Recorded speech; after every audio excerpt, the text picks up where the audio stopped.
पहल की, 3 बार मंत्री साहब के, विधायक साहब के पास गए, इतना ही कहा गौ माता के लिए करना क्या है। फिर यहां से फोन ठोका ऊपर, बड़े भाई का फोन आया, था मोटू भाई, बड़े भाई का फोन आया कि ये पुखराज दिमाग खराब कर रहा है, योगी जी को फोन कर रहा है, उधर फोन कर रहा है, मुसलमानों के बारे में खतरनाक बोल रहा है, क्या करना चाहिए। क्या कुछ नहीं करे, वो तो डबोड़ है, पागल है। क्या पागल नहीं है, महापागल है, इसको जमीन दी जाए। भाई साहब 5 मिनट के अंदर ये प्रभुलाल जी, गोपाल जी, रविंद्रनाथ जी, धनाराम जी साक्षी है।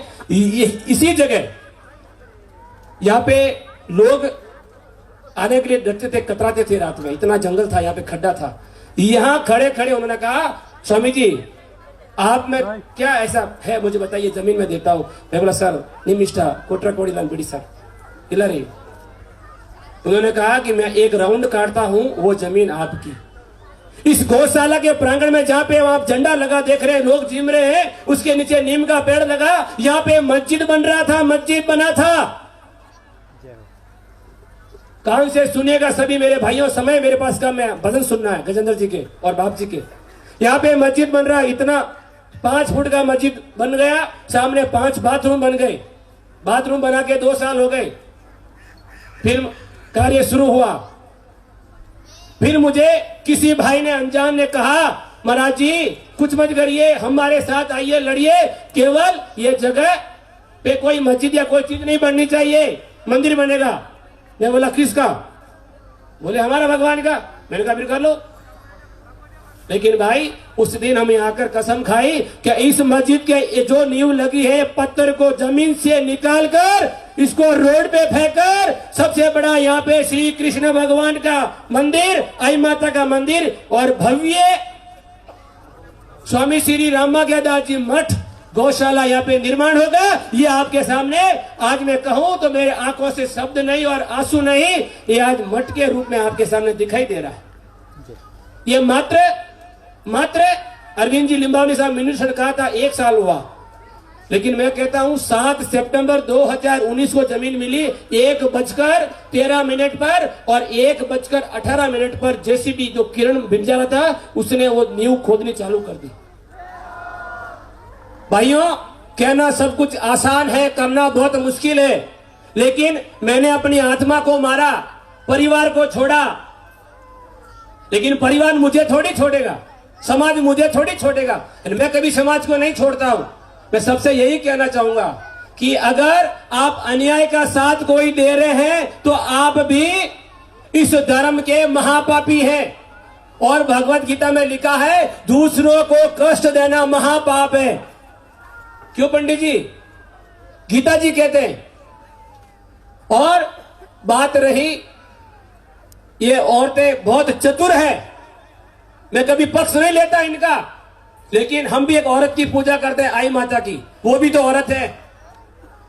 मैं बहन बेटियों से कहना चाहूंगा कि जिसके भी घर में 12 साल के ऊपर बेटी है या बेटा है, उसके साथ में मित्रता से रहिए, उसके साथ में सोइए और उसके साथ में अच्छा व्यवहार करिए और मोबाइल छीन लीजिए। अगर यहाँ पे गौशाला में बैठे मोबाइल नहीं छीना बेटियों से, तो आने वाले 2-3 साल में आपके बच्चे रोड पर गौ माता की तरह आवारिस लावारिस फिरते नजर आएंगे। रोज कहता हूं मैं, छाती ठोक ठोक कहता हूं, आप हमारे सनातन धर्म की बेटियों को मुसलमान लेके जा रहे हैं। धर्म परिवर्तन हो रहा है। हर मदरसे में यही कहा जाता है कि जाओ एक केटीएम गाड़ी दो, 1500 का पेट्रोल भराओ, दिन भर घूमो और कोई भी हिंदू की बेटी को पटाओ, शादी करो, बच्चे पैदा करो। नाम था राधा। साउंड कम नहीं करे भाई।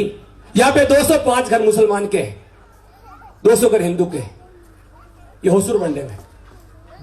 डरे नहीं आप आज है कल नहीं, लेकिन बंदा यहीं रहेगा, जिंदगी भर यहीं मरेगा। लेकिन मैं आपसे कहना चाहूंगा, हमारे सनातन धर्म की अगर कोई बेटी कहीं चली जाए, कितना दर्द होता है। 9 महीने मां गर्भ में रखकर सबसे बड़ा रिश्ता बनाकर, और वो बेचारे घर में बर्तन कपड़े धोकर 18 साल की इंतजार करके पैसा इकट्ठा करके सपना देखते हैं कि 19 साल में मेरी बेटी को ये दहेज में दूंगा, ये दहेज में दूंगी, इतना बढ़िया ब्याह करूंगा, ऐसा लड़का ढूंढूंगा। लेकिन 18 साल एक दिन हुआ, बेटी इज गॉन। बेटी भाग गई। किसके पीछे? सलमान के पीछे। किसके पीछे? अब्दुल के पीछे। किसके पीछे? फलाना के पीछे, रजा के पीछे। मां बाप गिड़गिड़ाते हैं। बीकानेर का सुना आपने वीडियो? अरे धिक्कार ऐसी औलाद को, ऐसे माताओं को। गौ माता बचेगी तो आपका वंश बचेगा, गौ माता बचेगी तो आपकी औलाद बचेगी, गौ माता बचेगी तो सनातन हिंदू धर्म बचेगा। मेरे भाइयों और मेरे बहनों, आप क्या सोचते हैं कि पुखराज जी ने मेला किया पैसों के लिए? नहीं। दिमाग से कचरा निकाल दीजिए मेरे भाइयों। हम पैसों से प्रेम नहीं करते, पैसा मुझको नहीं चाहिए, लेकिन मेरी गौ माता के लिए आप कृपया करके, मैं भीख मांगता हूं, मैं आपके सामने झोली फेरता हूं, भीख मांगता हूं आपके सामने, मेरे गौ माता के लिए, ना मेरे लिए, ना मेरे बच्चों के लिए, ना मेरे परिवार के लिए, ना मेरे समाज के लिए। केवल बहन बेटियों की इज्जत की रक्षा करना। और यहां पर मठ का मतलब है स्थापना करके ऐसी अलग जगह ना कि गौ माता की सेवा वास्तव में यहां पे होती है। और यहां बहन बेटियों के बारे में जो पढ़ाया जाता है, कोई संत महात्मा हो जाए, बहन बेटियों साथ में अत्याचार करे, निंदा नहीं कर रहा हूं, आपको चेताने आया हूं। मैं बिल्कुल पागल हूं, मैं डपोल हूं, लेकिन मैं आपको कहना चाहूंगा, बाप जी ने हक की बात बताई, लेकिन वो मुझे शोभा नहीं देती। मैं आपको इतना ही कहना चाहूंगा, आप कुछ कर ना सको, लेकिन एक काम कर लो, जिंदगी के अंदर माता पिता की सेवा कर लो, अपनी औलाद को अच्छे संस्कार दे दो, अच्छे वस्त्र पहनना सिखाओ। मर्यादा खत्म हो गई है वस्त्रों की, है? ऐसे छोटे मोटे कपड़े पहनते शर्म आनी चाहिए। और ये हमारा शुरू से यही कहना है कि इस प्रांगण में कोई भी बेटी जींस पैंट टी शर्ट पहन के आएगी, उसको यहां से बाहर निकाल दिया जाएगा। जय हो। 5 साल से हम करते आ रहे हैं, माथे पे दुपट्टा नहीं, उस बेटी को भी इधर आने का अधिकार नहीं। ये 5 साल से करते आ रहे हैं। कोई अनजान है तो भी जान ले मुझे। क्यों? ये धर्म का मर्म है, ये धर्म का ज्ञान है।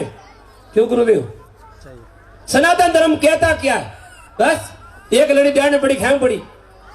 ऐसा नहीं करना मेरे भाइयों और मेरे बहनों। हाथ जोड़ के कहता हूं कि आने वाला समय बड़ा घातक है। गौ माता के लिए पंडाल बनाना है, 30 बाई 100 का 10 पंडाल बनेगा, खर्चा होगा कम से कम 1.25 करोड़ रुपया। कितना? और कोई भाई कह दे, या जितने भी बैठे मेरे प्रिय मित्रों, प्रिय बंधुओं, कोई भी कह दे कि श्री कृष्णा गौशाला से फुकराज जी बाप जी यहाँ से मेरे दुकान पर रसीद बुक लेके आया, कोई भी हाथ खड़ा करे कि बाप जी मांगने के लिए मेरे दुकान आए। बताए कोई? भीड़ में बताए कोई? भीड़ में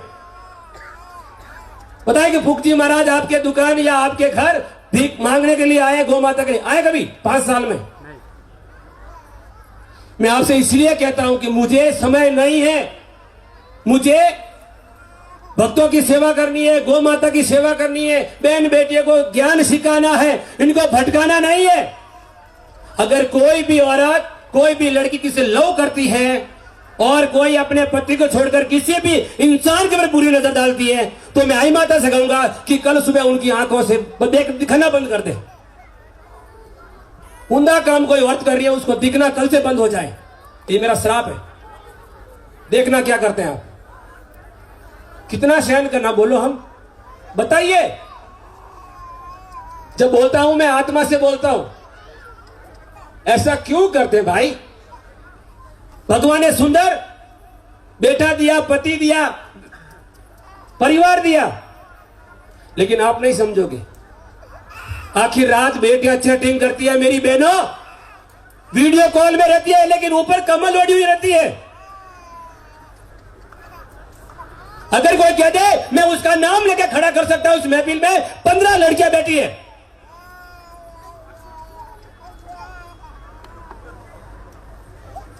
मुझे क्रोधित न करें, ना कुछ जानता हूं। मैं एक मां की संतान हूं, स्वामी नहीं। मैं एक बेटा हूं मां का। धन्यवाद है मेरे कुल को, मेरे परम पूज्य पिताजी को। 2 साल हो गए, देवलोक हो गए, लेकिन उन्होंने एक बात सिखाई, पूज्य गुरुदेव ने एक बात सिखाई कि बेटा बोलना तो ऐसे बोलो। मैं कहना चाहूंगा कि अगर मुसलमान हमारे ऊपर अत्याचार करेंगे तो एक हाथ में तो है माला और मेरे दूसरे हाथ में होगा बाला और है तलवार। देखी ना मेरे हाथ में, देखी भाई। आप मेरा साथ दीजिए, मेरा टांग मत खींचिए। मुझे रोकना है ना, कोई मैं गलत काम कर रहा हूं मुझे रोकिए। मैं पैसे का दुरुपयोग करता हूं, रोकिए। लेकिन मैं आपसे निवेदन करता हूं, आप यहां हैं, आपको लगा कि इस गौशाला में पैसे की जरूरत है तो आप दान दीजिए, वरना आप मत दीजिए। दिल दुखा कर पैसा मत दीजिए। मैं आपको प्रणाम करता हूं, पैसा नहीं चाहिए। आपको इसीलिए निमंत्रण दिया हमने, आपकी सेवा करने के लिए। अब भी अन्नपूर्णा भंडार चल रहा है। समय देखिए आप कब से शुरू हुआ, कितने लोगों ने जीमा होगा, कितने जीमेंगे। लेकिन हमने एक ही बात कही हलवाई साहब को, भाई साहब रात में 1-1:30 बज जाए, जब तक मेरा यहां से आदेश ना हो पट्टी बंद ना हो। मैं आपसे निवेदन करता हूं, ये आई माता का चमत्कार है। इस जगह पर बैठने लायक नहीं था। मेरे ऊपर कितने हमले हुए मुझे पता है। इस जगह में कितने लोग मुझे रात में 1:30-2 बजे मारने के लिए आए, धोखे से बुलाकर। मैं नहीं कहना चाहूंगा, लेकिन मैं जिंदा हूं परम पूज्य गुरुदेव का आशीर्वाद, गौ माता का आशीर्वाद से। और आप भाई कभी कोई काम पड़ जाए, कोई मुसलमान कोई गलती आपको तकलीफ दे रहा है, कुछ भी कर रहा है, आप मेरे पास आइए। मैं प्राण निछावर कहूंगा, आधी रात को आपके साथ मुसलमान को तकलीफ दे रहा है या कोई भी डाकूपना कर रहा है, गुंडागर्दी कर रहा है या बेटी को लेकर कोई चला गया हो, तो आप मेरे पास आइए, उसको सबक हम सिखाएंगे। मैं आपसे वादा करता हूं। लेकिन हर कोई गलत नहीं होता है, लेकिन अपने धर्म की बात करना, दूसरे धर्म की बात यहां पे मत करना। इसी के साथ में अगर मेरे शब्दों से किसी को ठेस पहुंची हो, किसी को आहत हुई हो, किसी को बुरा लगा हो, तो मुझे अपना बेटा समझकर क्षमा कर दे। देना है 30 बाई 100 का पंडाल बनाना है, कम से कम 10-11 लाख खर्चा होगा एक शर्ट का। आप कृपया करके मेरा हाथ जोड़ के निवेदन भीख मांगता हूं, गौ माता के लिए, ना मेरे लिए ना मेरे भगवान के लिए, जो गौ माता है तो साक्षात 33 करोड़ देवी देवता निवास करते हैं। मुझे विश्वास है, मेरे ऊपर हमला हुआ था, आंखें बंद की गौ माता से प्रार्थना की, गौ माता ने जिंदा रख दिया। मेरे साक्षी भी हैं यहाँ पे बैठे जो मेरे साथ हमला हुआ उस समय में। लेकिन आप मेरे साथ रहिए। टांग खींचना है तो गलत कदम उठा रहा उसकी खींचिए, कोई नशा पता करता है उसका हाथ खींचिए। लेकिन आप धर्म की कोई सेवा करता है, दान पुण्य करता है, या किसी को कोई भेंट करता है, कोई दान करता है, उसको आप मत रोकिए। इसी के साथ में मैं अपने शब्दों को विराम कहूंगा कि मेरे सपने ऐसे लग रहा है कि मेरा सपना साकार हो रहा है। मुझे लग रहा है पुखराज, इस धरती पर जन्म लेके तूने कुछ न कुछ किया है, ऐसा लग रहा है। करो तो काम ऐसे करो कि लोग आपको याद करें, और या तो 2 प्रकार से करें। कोई 11 किलो होंद लेना आएगा बिनी तो याद करो, ऐसा नहीं। काम जिंदगी में ऐसा करो, ऐसा दान करो। परमात्मा ने पैसा दिया है तो दान करिए, नहीं दिया है तो चुपचाप बैठ जाइए, लेकिन किसी को अंगुली मत करिए, मेरी बुराई खूब करिए। गुरुजी ने कहा पुखराज, अंतिम समय गुरुजी ने कहा पुखराज, जिंदगी के अंदर तेरी बुराई होती हो तो सोच लेना कि तेरा दूसरे दिन नए सूर्य का उदय हुआ है। इसी के साथ मैं परम पूज्य गुरुदेव के श्री चरणों में दंडवत साष्टांग दंडवत करते हुए अपने वाणी को विराम देने से पहले बोलो वंदे, कोई होता हो बोलो वंदे वंदे, जय जय श्री राम, जय जय श्री राम, जय जय श्री राम।